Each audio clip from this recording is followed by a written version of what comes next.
Élodie? Oui, c'est moi. Oui, c'est moi. Élodie, Élodie, elle est contente. vous êtes contente? Ouais, parce que Bah, ça y ça est, me fait le plaisir. premier tour est passé. Je suis vraiment folle de joie. J'attendais ça depuis hyper longtemps. Plus qu'à attendre le deuxième tour et paf, ma vie pourra enfin reprendre son cours tel un long fleuve tranquille.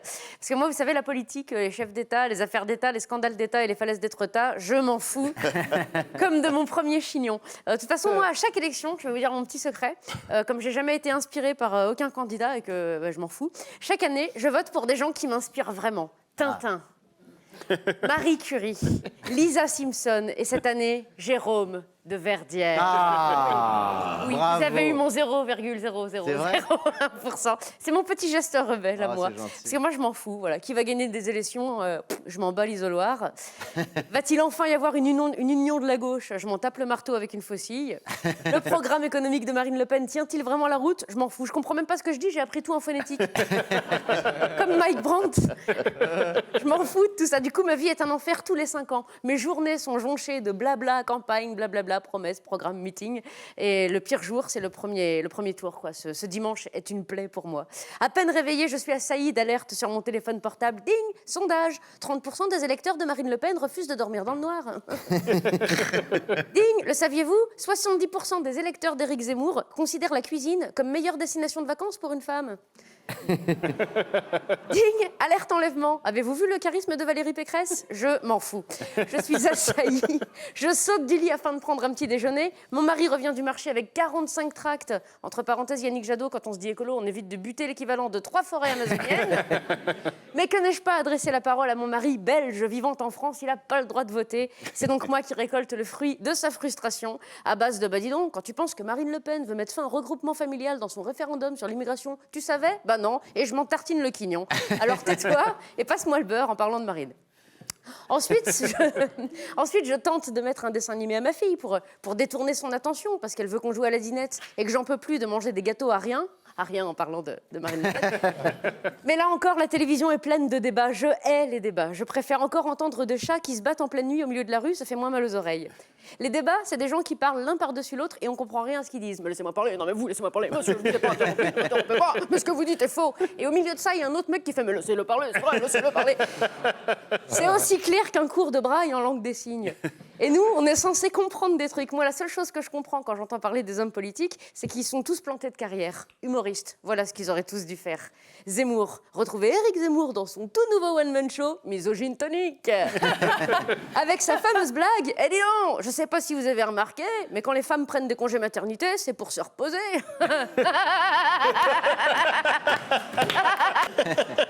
En congé mater pour se reposer, faut quand même être couillu pour la sortir sans bégayer, celle-là.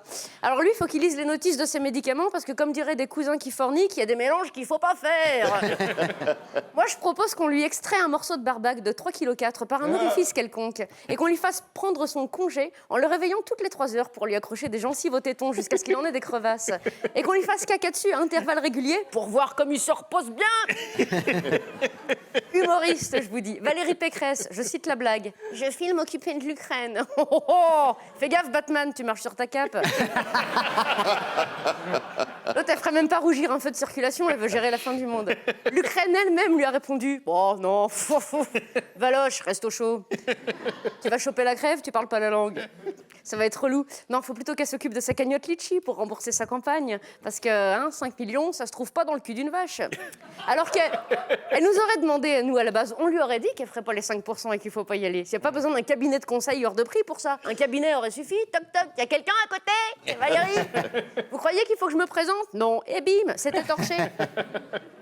Anne Hidalgo. Je veux faire pour la France ce que j'ai fait pour Paris. Mais c'est des promesses qu'il faut faire, pas des menaces. Elle s'est trompée.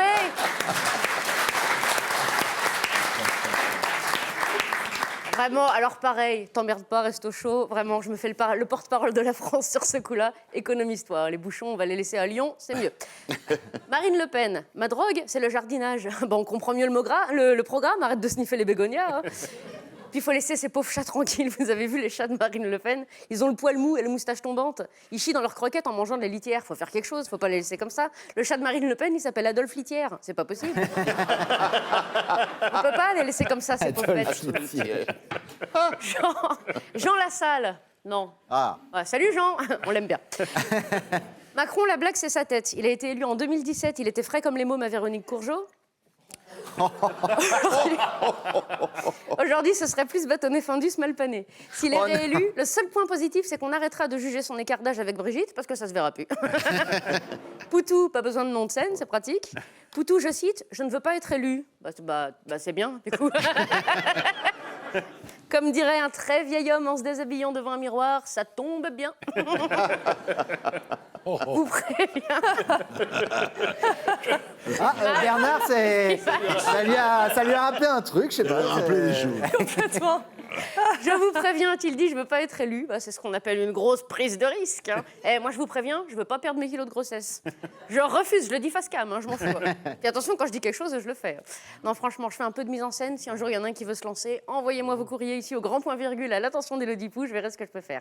En attendant, je retourne à mes petites occupations. En tout cas, heureusement que la France, c'est pas un tourne-disque. Ça m'aurait saoulé qu'il y ait 45 tours.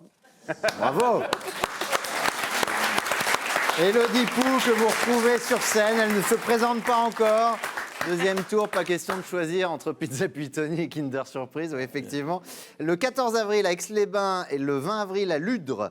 Et les 21 et 22 avril à Lyon avec le syndrome. Je peux plus faire ça avec le tabouret. Oui, avec le syndrome, mais bientôt ça va revenir. Le syndrome du Playmobil et le syndrome du papillon. 15 avril à Thônes, le 16 avril à Nevers et le 17 avril à Deauville. Ah, vous